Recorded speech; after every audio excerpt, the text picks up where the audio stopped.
मनुष्य की इच्छाएं अनंत हैं। सारी पूरी हो ये जरूरी तो नहीं, लेकिन सारी अधूरी रह जाएं ऐसा भी नहीं है। दुनिया में शायद ही कोई ऐसा इंसान होगा जिसके मन में कोई इच्छा नहीं होगी।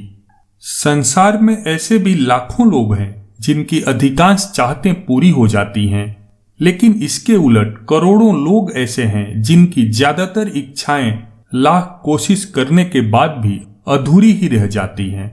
अब आप कहेंगे कि जिनकी पूरी हुई उनका भाग्य ठीक था, और जो अधूरी चाहतें लेके इस धरती से चले गए उनकी किस्मत ही खराब थी। ऐसा ही एक युवक था जिसकी जिंदगी में कोई भी इच्छा पूरी नहीं हो पा रही थी। उसने बहुत बार व्यापार शुरू किया, लेकिन हर बार उसे घाटा हो जाता। वो अपने भाग्य को इस बात के लिए हमेशा दोषी मानता था।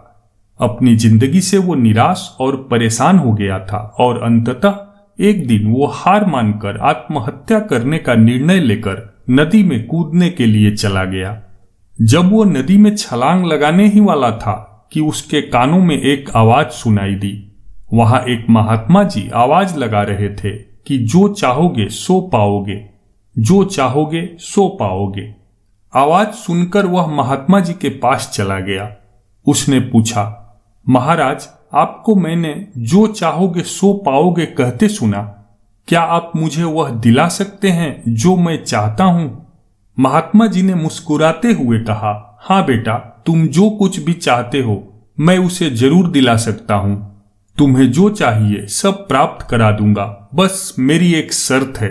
युवक ने कहा, महात्मा जी, अगर आपकी किसी शर्त मानने से मेरी मनोकामना पूरी हो सकती है तो मैं आपकी हर शर्त मानने को तैयार हूं।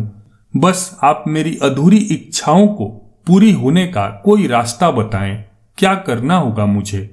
महात्मा जी ने कहा, तुम्हें मेरी बात बिना कोई प्रश्न किए माननी होगी। जो कहूंगा उसे पूरी तरह से मानना होगा। यदि कोई प्रश्न किया तो फिर मेरा मंत्र निष्फल हो जाएगा। अब बोलो, क्या संभव है तुम्हारे लिए ऐसा कर पाना? युवक को तो हर हाल में अपनी इच्छा पूरी करानी थी, वह क्यों मना करता? उसने कहा कि मेरी पूरी जिंदगी में एक भी ख्वाहिश पूरी नहीं हुई, इसलिए मैं जिंदगी से हार मानकर यहाँ आत्महत्या करने आया था। लेकिन आपकी आवाज सुनकर मेरे मन में एक उम्मीद जगी है। बस आप मुझे कोई रास्ता दिखा दो। आप कहेंगे तो मैं अंगारों पर भी चलने के लिए तैयार हूं। युवक जब पूरी तरह से संकल्पित होकर राजी हो गया तो महात्मा जी ने पूछा, अब बताओ तुम्हें क्या चाहिए? युवक बोला, मेरी ख्वाहिश है कि मैं जो चाहूं वो हासिल कर लूं और इस शहर का हीरों का सबसे बड़ा व्यापारी बन जाऊं। महात्मा जी ने कहा, तुम अवश्य बन सकते हो। क्या तुम्हारे पास एक भी हीरा है? हीरे के कारोबार के बारे में कुछ भी जानते हो? युवक ने ना में सिर हिलाया तो महात्मा जी ने कहा, कोई बात नहीं, मैं तुम्हें एक हीरा और एक मोती देता हूं। उससे तुम जितने भी हीरे और मोती बनाना चाहोगे बना पाओगे। युवक तो इतना प्रसन्न हुआ जैसे वह उछल ही पड़े। उसे लगा कि महात्मा जी की झोली में कोई चमत्कारी रत्न पड़ा हो। उसे किसी ने बताया था कि ऐसे सिद्ध महात्माओं के पास होते हैं ऐसे कीमती और चमत्कारी रत्न। साधु के लिए उसका क्या मोल, अब ये रत्न मेरे काम आएंगे। वह इसी कल्पना में मन ही मन बड़ा व्यापारी जैसे महसूस कर रहा था कि महात्मा जी ने अचानक उसके सारे सपनों पर पानी फेर दिया। महात्मा जी ने युवक की दाईं हथेली को पकड़ा और उस पर कुछ रखने का स्वांग करते हुए कहा, पुत्र, मैं तुम्हें दुनिया का सबसे अनमोल हीरा दे रहा हूं। लोग इसे समय कहते हैं। इसे कस के अपनी मुट्ठी में पकड़ लो और इसका एक पल भी मत गंवाना। यदि तुमने इसे नहीं गंवाया तो तुम इससे जितना चाहो उतने हीरे बना सकते हो। युवक अभी कुछ सोच ही रहा था कि महात्मा जी ने उसकी दूसरी हथेली में कुछ रखते हुए कहा, यह दुनिया का सबसे कीमती मोती है। लोग इसे धैर्य कहते हैं। जब कभी तुम्हारे हीरे यानी समय के बढ़िया इस्तेमाल के बाद भी परिणाम न मिले तो इस कीमती मोती को धारण कर लेना। याद रखना, जिसके पास यह मोती है वह दुनिया में कुछ भी प्राप्त कर सकता है। युवक मन ही मन बुरी तरह झुंझला गया। उसको पहले तो महात्मा के आचरण पर क्रोध आया था, लेकिन उसने सोचा कि आत्महत्या करने से तो बेहतर है कि महात्मा जी की कही हुई बातें मान लूं। क्या पता, हो सकता है इससे मेरी जिंदगी बदल जाए। उसने महात्मा जी को वचन दिया कि अब से वह अपना समय बर्बाद नहीं करेगा और हमेशा धैर्य से काम लेगा। वह विदा लेने के लिए उठा। महात्मा जी ने कहा, मैं तुम्हें 4 वर्ष का समय देता हूं। 4 साल बाद आकर मुझे बताना कि मेरे दिए हीरे मोती से तुमने क्या कमाया। जो युवक कुछ पलों पूर्व झुंझला रहा था, अब उसमें आत्मविश्वास झलक रहा था। उसे लगा कि एक फकीर महात्मा को उस पर इतना विश्वास है, फिर उसे स्वयं पर क्यों नहीं विश्वास हो रहा है।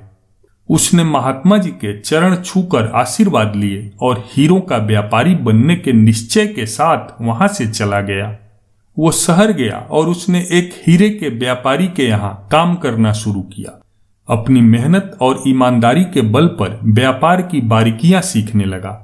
4 साल के अंत तक वह सिर्फ कारीगर नहीं रह गया, बल्कि छोटे मोटे सौदे करने लगा था। उसे महात्मा जी के दिए हीरे मोती का परिणाम मिलता नजर आने लगा था। वह मेहनत से काम करता हुआ व्यापार के गुण सीख गया था और अब धीरे धीरे उसकी पहचान भी बनने लगी थी। 4 साल बीतने पर वादे के अनुसार वह महात्मा जी से मिलने के लिए आया। महात्मा जी अपने स्थान पर नहीं थे।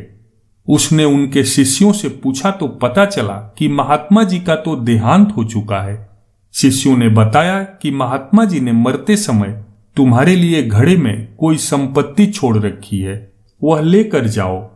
उस युवक ने वह घड़ा खोला।